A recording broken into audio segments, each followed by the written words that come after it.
นี่ไข่แต่หนึ่งเขาเศร้าหาโลเนาะกินปลาทั่งไปก่อนแม่นบ่ดีใจอยู่บ่ดีใจเศร้าหาโลนี่สิได้กินจังมื้อนี่สบายดีสวัสดีพ่อแม่พี่น้อง FC ที่หักแพงเบิดสุผู้สู่คนเบิดสมองสุบอนเด้อพี่น้องเด้อพอกับช่อง YouTube บ่าวลาวพาเพลินคือเก่าคือเดิมเพิ่มเติมกะมื้อนี้กะพาพี่พาน้องเฮามาฮู้จักกับอีกหนึ่งครอบครัวแหละพี่น้องเอ้ยเนาะและคู่และคนที่ติดตามบ่าวลาวก็น่าสิคุ้นเคยเนาะและก็น่าสิฮู้จักสำหรับครอบครัว3พ่อแม่ลูกนี่เนาะที่ว่าพอกับแม่นี่หูบ่หน้าตาบ่แจ้งอะไรพี่น้องเอ้ยสิว่า ตาบอดแจ้งกับแม่นเนาะเขาสายตาบ่ค่อยดีเท่าใดนะสิว่าตาบอดกับแม่นสวยเรือเจ้าของบ่ได้ เอาง่ายๆซะมื้อนี้บ่าวลาวพาเพลินก็เลยมีเป็นสิ่งของอะไรพี่น้องเอ้ยเนาะของกินของใช้และมาให้เขาเนาะจากผู้หลักผู้ใหญ่ใจดีฝั่งไทยเพิ่นพุ่นละเนาะเฮาก็เลยมาแบ่งให้เพราะว่าทั้งซุเพิ่นนี่โอ้ให้เขามาเป็นสะพานบุญให้ว่าซั่นบ่มีข้าวกินแล้วว่าซั่นพี่น้องเอ้ยสองผัวเมียนี่บ่มีข้าวกินแล้วว่าซั่นข้าวกินเบิดแล้วเพิ่นว่าสื่อบุพภาเนาะผู้ใหญ่ใจดีก็สื่อบุพภาแหละบ่หาก็สร้างพี่บุพภาเนาะเป็นคนไทยฝากเงินมาซื้อข้าวเนาะแล้วก็สิเอาข้าวให้เพิ่นเนาะแต่ว่าเฮาแบ่งเป็นโอนข้าวนะเฮาแบ่งให้หลายๆคนเนาะหลายครอบครัวแล้วก็แบ่งให้ครอบครัวนี่นำเนาะแต่ว่าแบ่งกันกินนะเนาะก็ฝากกดไลค์กดแชร์กดติดตามแล้วก็ซอยพิจารณานำเด้อพี่น้องไว้สำหรับเคสนี้เนาะก็บ่ว่าอะไรห่างก็ขอบคุณทางผู้ใหญ่ใจดีเพิ่นเนาะให้เพิ่นอยู่ดีมีแรงสุขภาพเข้มแข็งให้เพิ่นร่ำเพิ่นรวยขึ้นกว่าเก่าเนาะเฮ็ดหยังทำหยังก็ให้ขึ้นให้เกินบ่ให้ของให้ค่าเด้อเนาะให้ลาบให้ลื่นพี่น้องเอ้ยเนาะก็ตามนั่นแหละเนาะตอนนี้เขาก็มาถ่าเฮาอยู่นี่แหละมารอแต่เช้าพุ่นบอกว่าโทรบอกให้ออกมาลัดเนาะเพราะว่าทางเฮาเที่ยวอยู่คู่มือทางเส้นนี้เนาะเที่ยวพานั่งร้อยหั่นละ 3พ่อแม่ลูกเขาเอาสบายดีสบายดี โดยสบายดีนะสบายดี สบายดีนั่งสบายดีเนาะหัวคือแดดเลยขอเล่าสิตากแดดนะพี่เจ้าเอามานั่งยับเข้าไปฮะทางหลังเจ้านั่นไอ้ซิงยับออกมาพี่ข้างหน้าพี่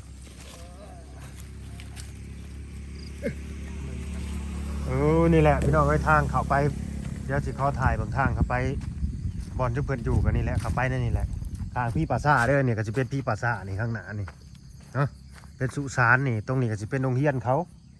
บ้านศรีวิไลพี่น้องเอ้ยเมืองจำพรแข้งสวรรณเขตเนาะนี่ทางเข้าไปนี่ถ้าว่าเป็นรถไถรถจักรนี่มันก็สิสะดวกสบายอยู่เนาะแต่ว่ารถแบบนี้มันก็สิไปยากเนี่ยอย่างน้อยมันคูดมันเอียงไม้กิ่งตอกเนาะบ่จักนานจักนิ้มแม่นบัดเข่าไปสิฮอดเฮือนซุเพิ่นนี่บัดแหงก็แคบเข้าไปอีกทางก็ดีเฮาก็เลยให้ออกมาลัดเอาว่ะแบกได้บ่เข่านะฮะอย่าไปเตะต่อได้อย่าไปเตะต่อเตะสะดุดได้เฮ้ยเตะไม่นาทีเลยสิหาลอกเข้ามาหยุกนอกก็ชิว่าให้นอกพันแบกตุ้งน้ำมันพากระตุ้งน้ำล่มกระตุ้งน้ำแตกหน่อยหาหลอกเข้ามาหยกเนาะชีวิตซุมเจ้านี่ก็ดีเนาะเขานะเรือซ้ำได้เขานะถ้วยนึงชามมาเมื่อคืนได้ตัวชอบมันไหนทีมเลยดิเบิดเลยเกี่ยงตับแล้วกันเกี่ยงบาทสิไปกินในสายคันบ่าวลาวบอกเขามามื้อนี้จักเรื่องว่าเด้อบ่สิบ่พากันนอนเหยียดแกแด่อยู่บ่ซะตัวนี้เลยทราบว่าจะกินข้าวอยู่บ่แม่มากินข้าวปุญญาเนาะวางลงก่อนใส่อ่ะ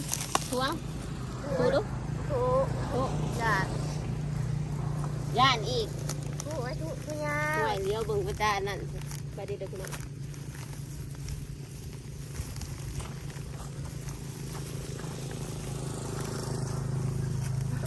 คือเลี้ยวเบิ่งขาด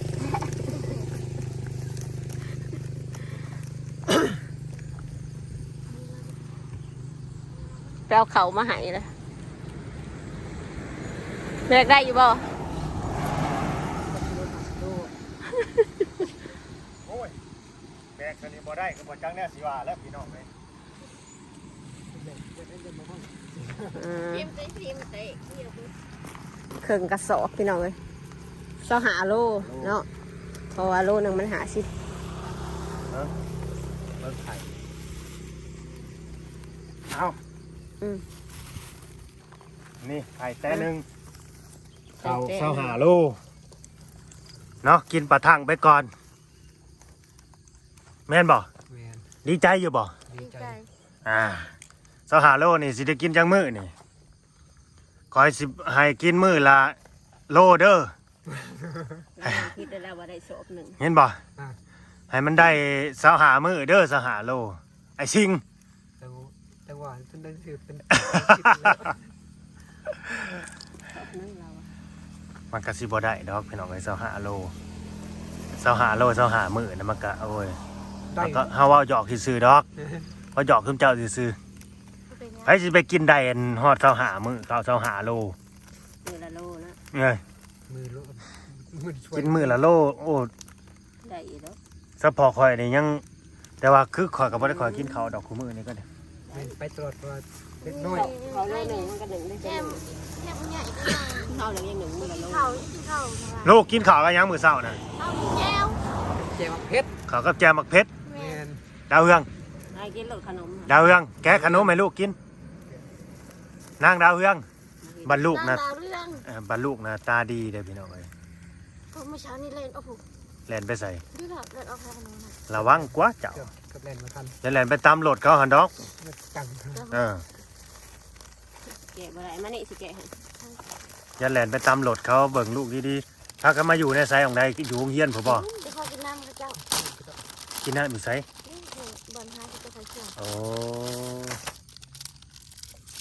บัดเมื่อแล้วพากันเมื่อพี่เด้อพากันย่างกับพี่เด้อ กิน เป็นอีกหนึ่งครอบครัวพี่น้องเอ้ยนี่ก็ดีเขาก็ที่ว่าทุกข์ยากขาดเคินนั่นแหละลำบากลำบนนั่นแหละบ่มีภัยมีแต่3พ่อแม่ลูกเขานี่แหละผัวก็ตาบอดไปหานวดว่าซั่นหานวดเพราะได้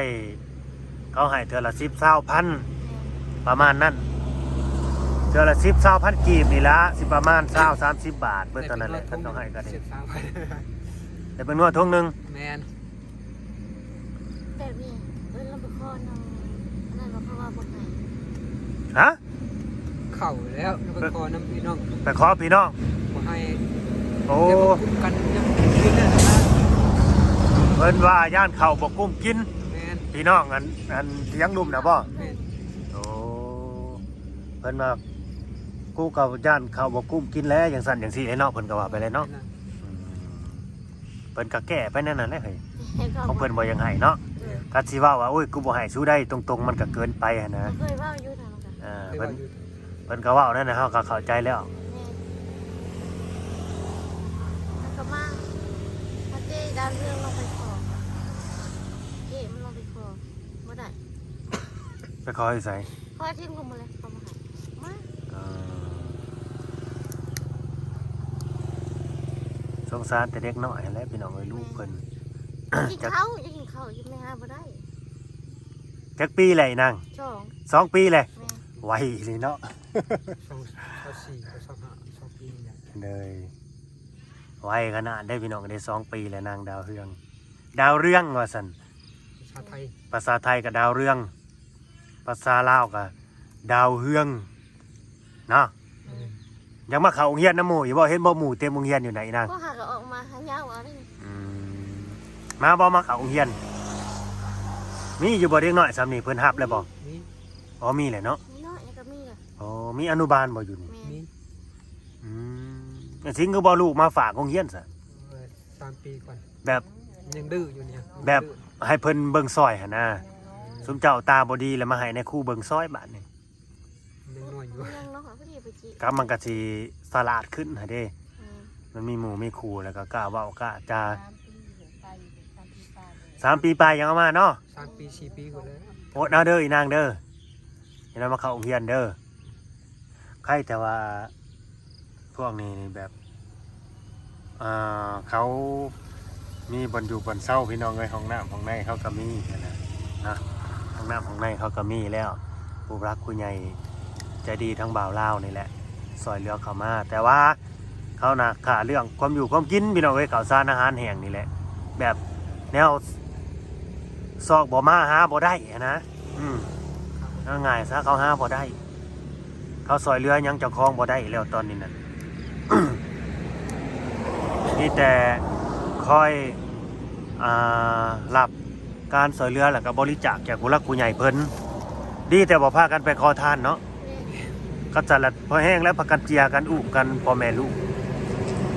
นี่ยังดีเลยพี่น้องเอ้ยเบิ่นหน้าเขาก็เข้าไปขอกินข้าววัด ใจนี่นะปัดเช้าเลยเดี๋ยวนี้เปิด ต่อไปนี่ญาติได้พากันไปขอทานอยู่กันเป็นแบบนี้เนาะไอ้สิ่ง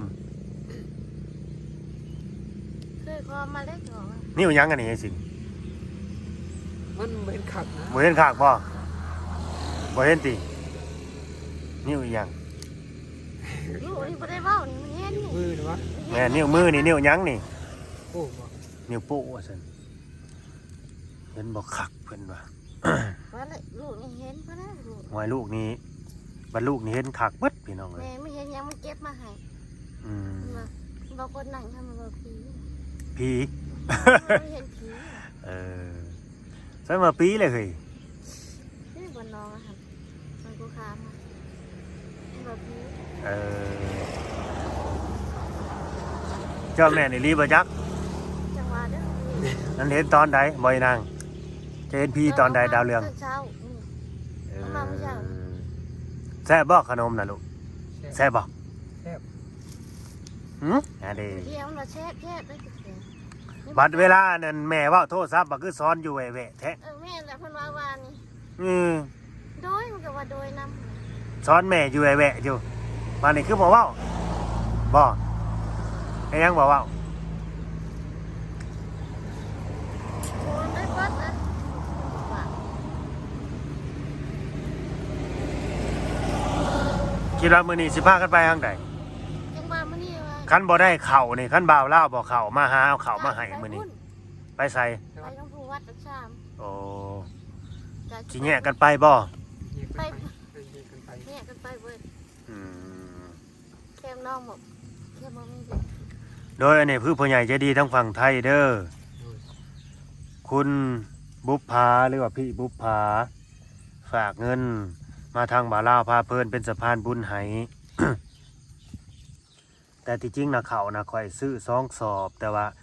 มันคนถูกคนยากหลายก็เลยแบ่งไปให้4 ครอบครัวคนละครึ่งกระสอบ เข้าใจบ่ข่อยเว้านี่ เข้าใจ ก็เลยคิดเห็นซุมเจ้าซุมเจ้ากับบ่มีเขาเลยแบ่งมาให้ครึ่งหนึงปั๊บเจ้าโทรหาพอดีมื้อน่ะโทรไปซุมเจ้าโทรไปบ่นำๆแหละคนไทยเว้าบ่มีเสียงเงินภาษาไทยเว้าบ่ เสียงเจ้าโทรศัพท์คอยมันเงี้ยโทรศัพท์มัน บ่ ไม่มันตายไม่ ไม่ เป็น ตั้ง อืม โทรศัพท์มันเงี้ยคนเงี้ยเจ้าว่า หูบ่นะตาบ่แจ้งหักเห็นหุ่งเบอร์บ่าวลาวพี่น้องเอ้ยโทรหาแต่บ่าวลาวบ่มีคนเข้าไปหาบ่เดี๋ยวนี้ ยังบ่เห็ เป็น น ยังไม่เห็นได้ บ่มีไผบ่ มีไผ่ ช่วงเวลาที่ผ่านมาอาทิตย์2 อาทิตย์นี่บ่มีไผเข้าไปหาซุมเจ้าบ่ มีแต่ทาง ไผ นี่ก็ช่าง มาเราสตูดิโอแล้ว โอ้แต่หึงแล้วบ่ แต่ถึงแล้ว อืมแล้วก็บ่ได้เข้าไปอีกเลย แม่น เขาก็ยากคืออยากเขาเนาะก็บ่ตีเฮ้ยช่วงนี้ไผก็ยากคือกันกับข่อยแล้วข่อยก็บ่จักเวียกซอยเรือสังคมแม่ บ่จักเวียกเจ้าของก็ค่ามืออยู่นี่ แม่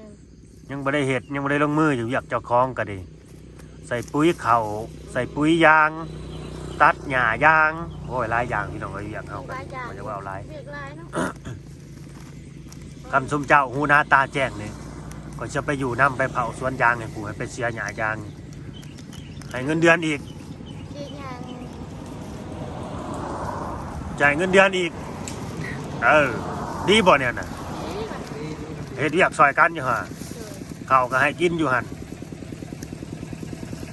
อันนี้บัตรเฮ็ดหยังก็บ่ได้ลำพังสิซอยเหลือเจ้าของนี่บอกขอสตูอนุญาตนำพี่น้องเอ้ยห้องน้ำน่ะพากันใส่อยู่บ่ค่อยถามนี่ ห้องน้ พากันเข้าใส่อยู่บ่พากันถ่ายยังใส่อยู่บ่ ำว่าได้สูดได้ใส่มัน แหน่ไปใส่ในใส่สระสระทรายไป คุม เป็นได้แบบ เชิงอันนี้ เสื้อเล็กน้อยนะ เชิงน้อยนั่งน้อยนั่นดิรับเรื่องอะมันขาดจิตไทยทำวัดอยู่ อืม ขนาดมีห้องน้ำนี่เขายังบ่ใส่พี่น้องเอ้ยย้อนแบบว่ามันแบบว่าเขาใส่ลำบากนั่นแหละ เอา จังเอาเตาเข้าไปชื่อ เอาง่ายๆซะว่าขออนุญาตนำ FC เด้อบางทีไปถ่ายไปยังลาดน้ำลงบ่ลงกับบ่ฮู้น้ำอีกพอบ่เห็นเด้มองบ่เห็นนี่แหละพี่น้องเอ้ยคันก็ว่าผู้รักผู้ใหญ่คนใดเนาะอยากทำบุญบริจาคเนาะช่วยเหลือพวกเขาสิเป็นของอยู่ของกินข้าวสารอาหารแห้งก็เฮาก็ยินดีที่จะเป็นสื่อเป็นสะพานบุญในเด้อพี่น้องเด้อเนาะเพราะว่า ไข่ก็ค่ะ ไข่แต่หนึ่งกับข้าวสารไก่ก็ไว้ต้มไว้คั่วไว้พัดให้ลูกกินนั่นแหละไว้คั่วเนาะภาษาบ้านเฮาก็ว่าไว้คั่วแหละใส่ผักใส่หยังจำป้อนลูกเด้อ อันนี้ก็ทำมาแจ่วอยู่ แม่นก็มีผู้รักผู้ใหญ่เพิ่นซอยเหลือเขามาก็มื้อหน้ามื้อในบ่เล่าก็สิซื้อเขามาให้อีกเป็นสิ้นแห้งสิ้นหลอดบ่นั่นนี่สิ้นหมูสิ้นหยังแล้วมาไว้ให้ลูกกิน มันจังเฮิงแน่จากนอนแหละ แม่เขามาแต่เช้าคือ บ้านนี้ก็ใช่ชุมเจ้าขอบบุญขอบคุณผู้ใหญ่ใจดีเพิ่นนมมือขึ้น ทั้งผัวทั้งเมียน่ะ ขอบคุณผู้ใหญ่ใจดี พี่บุปผา มีปู พี่ ปลา ลูกค้า ทั้งฝั่งไทย ทั้งฝั่งไทย เอาว่าไปบ้านนี่ว่าในใดก็ว่าไปยังมันดีๆนะว่าเอา มี มีเข่า มีเขามีไข่ เข่าไข่ ให้เพิ่นเป็นหยัง เพื่ออยู่ดีไม่แห้ง เป็นอยู่ดีแห้งชุกผักแข็งหันมันรวย โดย สาธุ สาธุเอายกมือสุดศอกผู้ยกขึ้นไปมือน่ะทั้งผัวทั้งเมียน่ะยกขึ้นไปสุดศอกผู้ โดยสาธุตามนั่นแหละพี่น้องเอ้ยเนาะ นั่นนะ สาธุอีนางทุโดยโอเคเด้อพี่น้องเด้อฮักก็สิได้จบคลิปไปซะนี่เนาะเพราะว่าบ่าวลาวเดินทางไกลเด้ไปเมืองชนพุ่นแต่ละมื้อน่ะแม่นไปเมืองชนพุ่นภาคเมืองจำพรไปอีก กลับไปกลับมาก็200ปลายกิโลเลยแต่ละมื้อนั่น มือวันทานี่วันทาไปสมัยกับเมื่อ ข่อยยังให้เจ้าแต่ว่านนี่พุ่นมาปันบ่เห็นโทรหาเพราะว่าอยู่เฮือนแล้วหัวตัวข่อยบ่ว่าไปพากันเมื่อบัดนี้ผัวแบกเอาบ่ได้บ่เจ้าก็อุ้มลูกแล้วก็หิวท้องไข่นั่นนี่เขานี่ก็บ่ได้นักเอาได้นะ20โลนึงไอ้สิงแบกบ่ได้บ่ ไปอยู่ ไปยางไปกันยางก็สิยกใส่บาให้ไปเมียได้สาได้บ่เทือนทงแตะไข่ได้บ่ได้บ่ คนเจ๊เอาเองนั่นน่ะเอาโทรศัพท์ บ่ต้องไปยืมโหลดยืมหยังคันดอกเมื่อยในไสแล้วก็พักคอยย่างเมื่อ น้ำมาเต้น เตรียมไป มาขอต้อนชม เอาคืน4 บาทเลยซะบ่โอ้ยชีวิตเขาพี่น้องเอ้ย แล้วเรื่องระวังตกเด้อคันสิตกก็บอกแม่เด้ออีนางเด้อแม่เอ้ยสิตกแล้วอ่ะสิ เอาขนมไปล้างมาให้ค่อยนึงขนมนี่ ขนมกับไข่ขนมไข่เด้อนี่เอานี่ได้อยู่ ได้เนาะได้หลายอย่างน้ำหนาโลดเจ้าหันโทรศัพท์ไว้ไสเบิ้งไว้บ่ ไปดอก โอเคไปย่างป่านนี่ไปสุกดี ผมบอกใจเลย พูดลงน้องไปแล้วพูดลงน้องไปแล้วป่ะเป็นโบเห็นหูพี่น้องเลยไปเมื่อดาวเฮืองพอเล่าก็สิไปอะไรได้สิถ่ายให้ FC เพิ่นเบิ่งนี่นะนี่บอลเพิ่นไปนี่แหละคอยเด้อ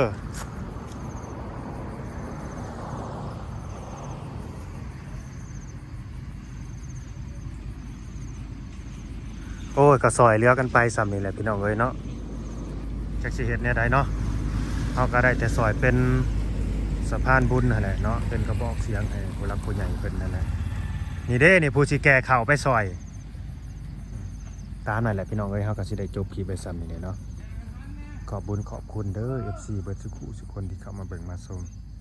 ฝากกดไลค์กดแชร์กดติดตามพี่น้องเอ้ยอยู่ดีมีแห้งหักแพงแบ่งปันกันเนาะอันนั้นคือสร้างผู้ที่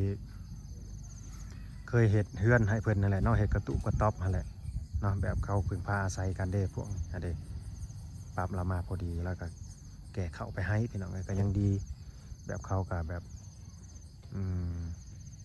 ขอ อยซอยเหลือกันหั่นนะเนาะต่างแบบว่าพึ่งพาใช้กันนั่นแหละเฮ็ดจังได้ซะมันเห็นในหูในตาแล้วกันบ่ซอยมันก็จากแนวใดได้พี่น้องมันก็สิเป็นการว่าใจจืดใจดำเกินไปได้คนเฮาเนาะโอเคเด้อสุดท้ายก็บ่าวลาวเพื่อนๆก็บ่มีหยังหลายเนาะขออวยพรให้ทั้งพี่บุพภาเนาะเพิ่นให้อยู่ดีมีแห้งเนาะอายุหมันคนยืนเนาะให้ร่ำให้รวยขึ้นกว่าเก่าอย่าเจ็บอย่าจนเด้อสุขภาพเข้มแข็งเนาะร่ำรวยพี่น้องเอ้ยแล้วก็ FC ผู้หลักผู้ใหญ่เบิดสุขคนเด้อสบายดีพี่น้อง